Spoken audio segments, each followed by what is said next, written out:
Hello everyone.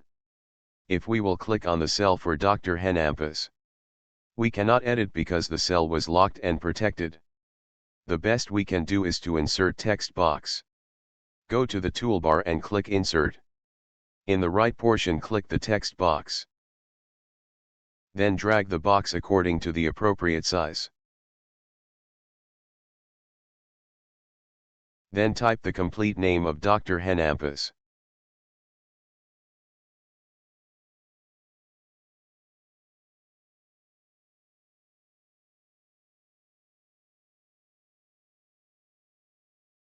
Then you need to change the font style and size the same with the other signatories.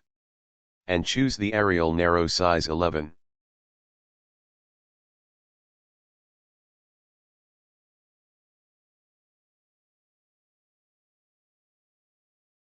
Don't forget to remove the outline of the text box. Double-click the text box, then click Shape Format. Click Shape Outline, then click No Outline to remove the outline of the text box. Thank you for watching. Don't forget to subscribe. This is Sir Gcans at your service.